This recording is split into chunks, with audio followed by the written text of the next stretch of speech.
and welcome to another edition of On the Town. On the Town is a series of interviews with leaders who are helping to make Southbury and the surrounding region a great place to live, raise a family, own a business, and retire. I'm Ed Edelson, your host today, and today I'm pleased to welcome to the show Vincent LaFontan, hope I said that right, the new executive director of the Flanders Nature Center and Land Trust.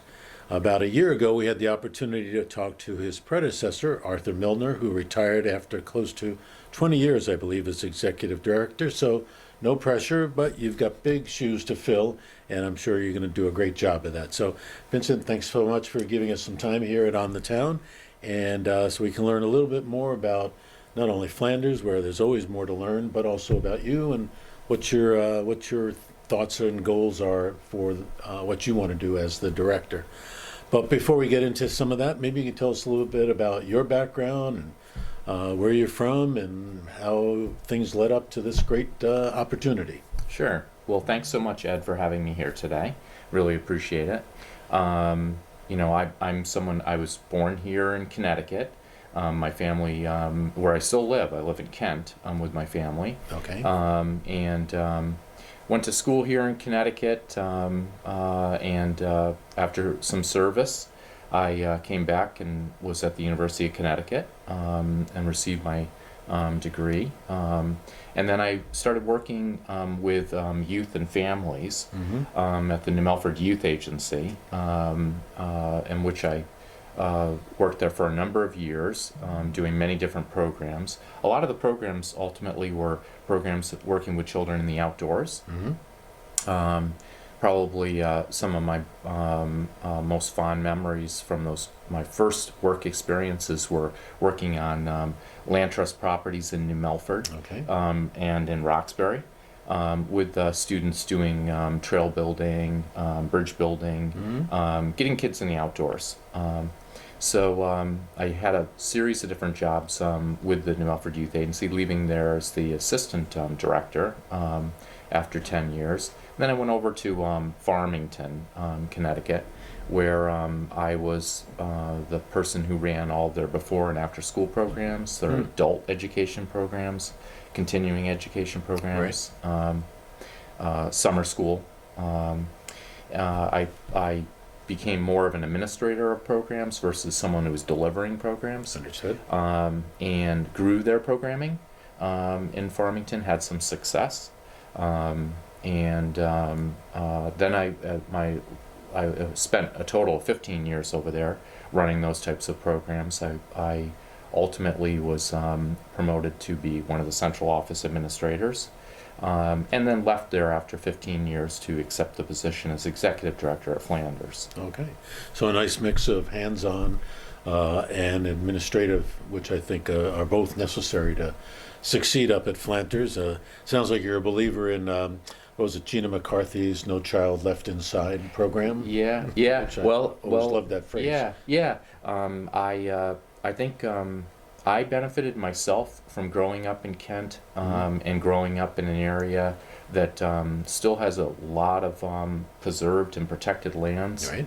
My one side of my family, both sides of my family, interestingly enough, were folks who were early either in the organic movement or were folks who were very concerned about the land.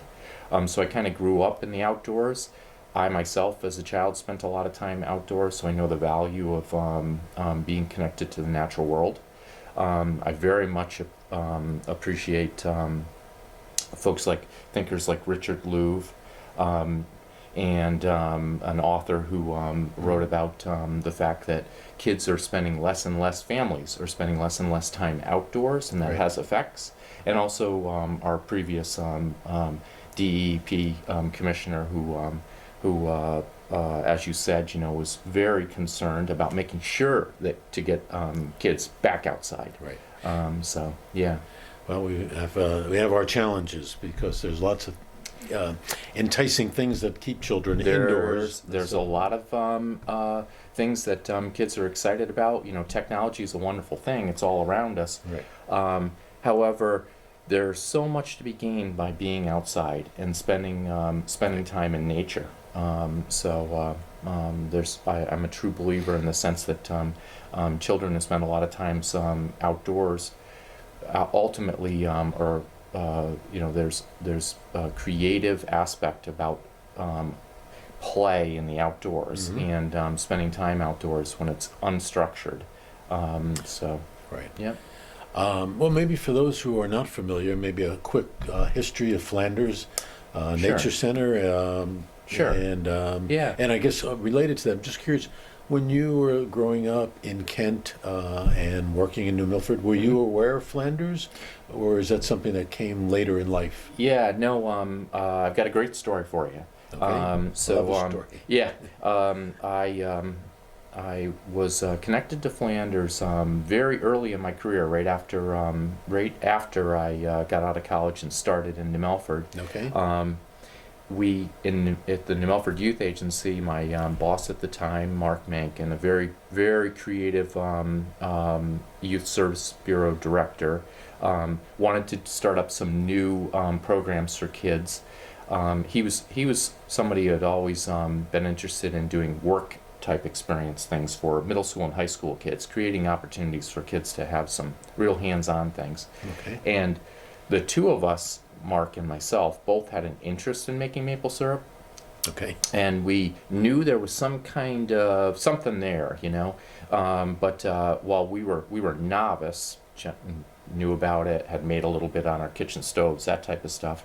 He had an idea about starting up a larger program, and I was all for it. And Mark had known about Flanders Nature Center doing a maple syrup program, so we went over to Flanders. This was in the winter of 1993, and I'm sorry, 1994, and we came over to Flanders, and it was probably, I want to say it was in February, so the early part of the maple syrup season in Connecticut, and the couple of volunteers, retired gentlemen, and who were helping. We have lots of volunteers at Flanders. Taught Mark and I how to make maple syrup. More than that, though, they taught us how to demonstrate making maple syrup. Okay. We then took that knowledge from those kind volunteers over at Flanders, and we started up a program in New Milford. That program, to this day, very proud of it, the Sullivan Farm Project and the Great Brook Sugar House, still in existence, actually booming, doing a very good business over on 202 in New Milford. Okay. So I had that kind of goodwill gesture given to me by those volunteers at Flanders long ago. It is a nice full circle thing that I can come back to Flanders Right. at this point in my career. Well, I think that whole idea of collaboration between different land trusts, different nature centers is something that Sure. I think we'll come back to talking about Yes. a little bit later, but Yes. I think it's something near and dear to your heart. Yeah. But just again, a quick history of Flanders Sure. for Yeah. those who are not Yeah. familiar or who forgot. You shouldn't forget, but Right. And I think we're going to have some pictures coming through when you're doing the editing, Ed. Thank Right. you very much for doing that. But Flanders Nature Center was founded, it's a nonprofit organization. It was founded in 1963. We had a very generous early, our founder, our generous early spark, if you would, Natalie Van Vleck. The Van Vleck family had purchased property on Flanders Road in the 1920s. And Natalie Van Vleck lived out her life on that campus. She was an amazing and interesting person. I learned more. I've only been at Flanders since this past July 1st. I learned something new about Natalie, like every week at Flanders. Fascinating person. Very talented artist. I think her art is becoming more and more known and discovered. But she was so much more than an artist. She was a visionary person in regards to conservation and nature. She was someone who was very dedicated to the land. She was a farmer herself. the second half of her life, if you would, she raised sheep and turkeys. So she had many many kind of neat attributes. Okay. So she, though, had a very important partner organization that very early in Flanders founding. And I've learned a lot about that group too, the Junior League of Waterbury. That volunteer group, Waterbury, kind of- not Woodbury. yeah, of Waterbury, yeah, Junior League, and they, there were a lot of members who lived in Woodbury, but they were, it's a greater area club, and there were a couple of very early members. I'll mention two folks who I've met, either them or their family members, still alive today, the Goss family and the Hart family. But they were very involved in the Junior League at that time, and it was this club of volunteers that saw the opportunity with Natalie being willing to let activities happen on the main campus, on the Van Vleck campus. But they were really the volunteers. They were the labor. They were the people with the passion to deliver the first nature programs. Okay. To actually offer up something out on Natalie's land at that time. Okay. So she had the vision and desire to do that. This group were the volunteers. So the two of those merging together formed Flanders Nature Center. And again, 1963 became founded, and it was years later it evolved. Flanders evolved into a land trust. There were I still am learning about all the different properties that Flanders has. It's really incredible, the amount of parcels and donated pieces of land all across Woodbury, Middlebury, Southbury, and Bethlehem. In total, over 2,400 acres now of land that's preserved properties. 7 of those significant properties, have hiking trails and are open to the public. So Flanders went from the Nature Center to Flanders Nature Center to Flanders Nature Center and Land Trust. And a few years back now, I even took one step further. We became an accredited land trust, taking our standards to a best practice type level. Right. So that was an important step for the nonprofit. So, yeah, obviously, when Arthur Milner decided to retire, they said, we're looking for an executive director. What was it that appealed to you about the job? What kind of was the magnet that said, ooh, that looks like the right opportunity for me? Sure, yeah. Well, I am someone who, again, my deep professional feelings about the importance of getting children and families connected to the natural world has always been a part of my work up to this point. And Flanders has many important programs. Actually, I have our copy for you here of our most recent catalog. Right. These are available from Flanders. Flanders offers programs in many areas, but I'm going to argue a point about the single largest, surely with number of opportunities and number of folks involved, would be our youth and children and youth programs, especially our summer camp opportunities.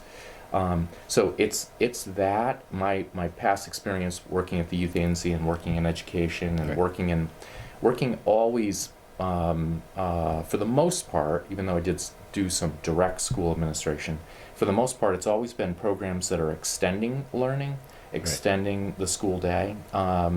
So with my experience in that area, running that type of program successfully, but also my passion to keep kids connected with the natural world, Right. that's kind of what brought me to it. All right. Yeah. I mean, just to clarify, I mean, there is the summer program, but you do, I think, quite a lot of work during the school year to attract students or programs for students to come from schools, not just in Woodbury, but I think maybe you can Yeah. describe pretty Sure. broad geography Yes. to come and Yeah. spend a day or so at Flanders. Yes. Yeah. That's How- true. How big is, I mean, That program's number of children involved, or yeah, some statistic to give a yeah. sense of that? Sure. Well, I'm going to say that within this April and May coming up, Mhm. we'll have nearly 2,000 children that will visit the Flanders main campus, our teaching campus, the Van Vleck Sanctuary, to do our next generation science standard aligned field trips. We have pretty much most of the it's an interesting age group. It's early elementary age group where the focus is with these types of science programs, field trip programs. Yes, second, third, early elementary. meaning- Exactly. Yep. Second, third. Second grade. The single largest, because in our greater Waterbury area, Waterbury presents where most of the children are coming from the city of Okay. Waterbury. We are so excited about welcoming out all of the second graders across the entire city. But then we'll have the children, elementary age children coming from Region 14 and Region 15, so Woodbury, Bethlehem, Middlebury. We'll have children coming from Watertown, children coming from Oxford, from children coming from our region to the north of us, Wamogo region. So Warren, Morris, Oh, and okay. Goshen. Yep, yep. All right, I didn't know that term, but all Yeah, right. yeah. We're really excited, and it's And all a second growing- graders. I mean, that's Well, I'm going to say the majority are second graders, simply because again, most student population wise right now in Connecticut, the cities are where the children are. The smaller towns, there's a lower enrollment.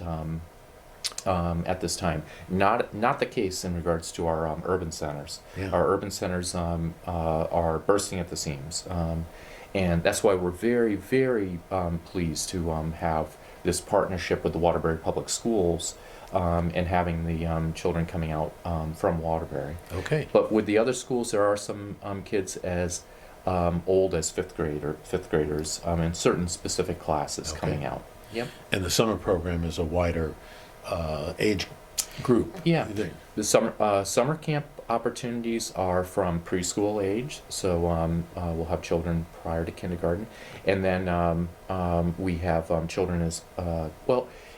We have kids all the way up through high school, because while some of the high school kids who are at Flanders may not be there specifically for a program, they're there doing their volunteer work, or in some cases part-time jobs with us.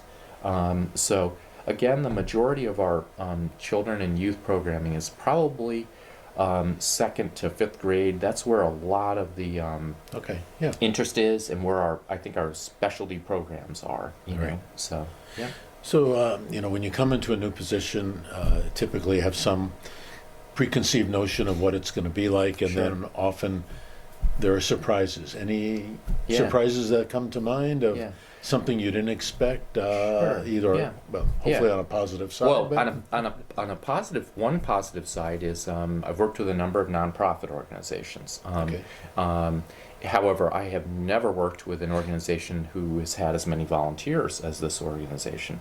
Pretty exciting thing to be somewhere for 7 going on 8 months, and I'm still meeting new volunteers because there's lots of ways for folks to get connected with Flanders, and so many.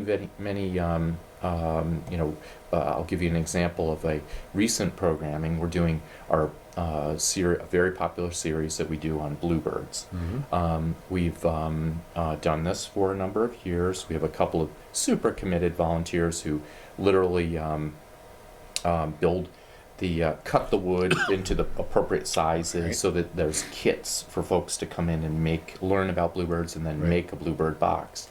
And we have a very talented naturalist, Dr. Ed Boydswitz, who comes in, volunteers his time, and delivers a discussion about bluebirds. Okay. And we have another gentleman, Michael Audette, a very talented photographer. He's got these, incredible shots of bluebirds, all different stages of bluebirds in many different habitats. And so this trifecta, these gentlemen who put together this program of all volunteer, attract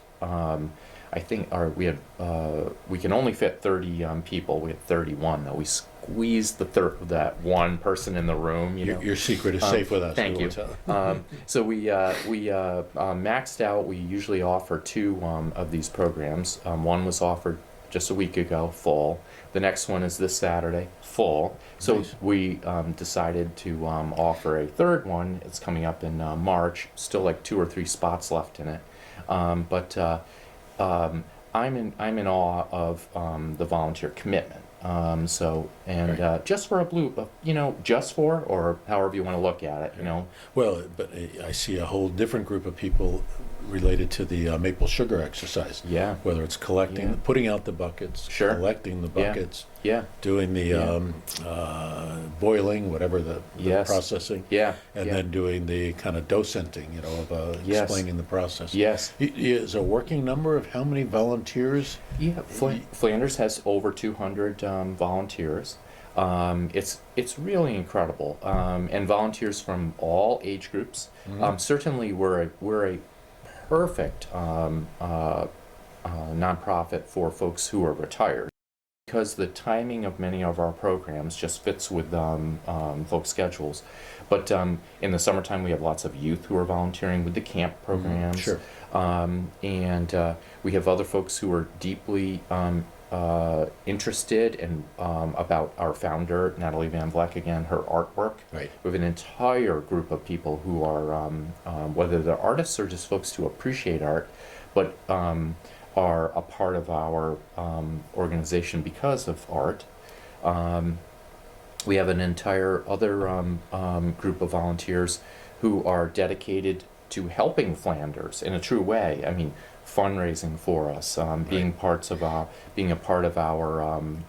We are a non-profit organization with a mission, so we have a couple of different fundraisers a year, Great. and that is a tremendous amount of hours and commitment Yep. that folks are giving for those events. So on a different note, you've obviously come to know the property a lot, as you mentioned. Yeah. A lot of acres. Yes. Do you have a favorite spot? If you had a lunch hour and you said, weather permitting, I Sure. think I'm going to go for a walk. Yeah. What's your number one? Yeah. I'm gonna have to say, I think maple syrup runs through my veins, So I'd say that over by the sugar house, because over by Flanders has a beautiful sugar house, and something you don't see a lot of sugar houses in Connecticut like this. Right. You see, if you go north, you're in Vermont or even up in Quebec or something, you're going to see large sugar houses like that. Connecticut has a lot of sugar makers, but the sugar houses are smaller. This one is beautiful post and beam. You've seen it. Right. I think it was built like in 2003, 4. Yep, exactly. Bill Purchased. Anthony. We have one of our board members is now a retired builder, a very talented builder. He was the person who oversaw that project with Arthur Milnor, our previous executive director. Just a beautiful building, great spot. But there's picnic tables out in front of it, and from there's again a connection to our greater community. The garden club, Woodbury's Garden Club, cares for. We have some pollinator gardens that are right there. So Yeah. even when it's not maple syrup season, it's a beautiful structure to be in front of. There's picnic tables. Then there's some gardens that are right there, cared for by some very talented volunteers, and a short loop trail called the Botany Trail, which there's a hidden small pond as private as could be, very easy, very accessible, from that same location. So I'd probably say there. Okay. Yep. Good enough. Yep. So I assume looking forward, you maybe have identified a few goals, things where you'd like to try to make a difference in the, not the next week, but Yeah. over the next 3 to 5 years. Sure. Yeah. What would 1 or 2 of those be? Sure. Well, the Flanders Board of Directors has spent a tremendous amount of time looking at our strategic plan, looking forward. And one of the most important aspects, I think one of the reasons too that I was hired, again, getting back to my experience running education programs, Right. is to continue to expand our offerings to local school systems and families, to connect children to the natural world, but in a very aligned way to what the children are doing during the school day. Right. So I think it's my focus right now to continue offering Flanders as a outdoor classroom to school systems in the area. Okay. And to not only school systems, but something that I'm very aware of. There's a growing outside of the school day world, meaning that the YMCAs of the world, or the Boys and Girls Clubs of the world, or some of the larger before and after school programs, whether they be school sponsored, park and rec sponsored, or private. And these programs have children in their care quite a bit and are looking for good, fun, but also educational opportunities. So it's my interest, my board's interest, to continue to expand this type of offering. We have such beautiful grounds and such good resources for folks to come out to. Right. And we have very talented environmental educators on staff. So that's our one of my most important things. Something we've talked about and something near and dear to my heart is the idea of collaborating. Yes. You kind of alluded to that a little bit with your experience in New Milford. Yes. Of being able to come out to Flanders, 30 years ago, or yes, trying to keep my years straight, and but that's becoming, I think, more. Well, I'd like to hear, what do you think about the importance of collaboration between nature centers, land trusts, etc.? Very important. For one thing, we're lucky in Connecticut.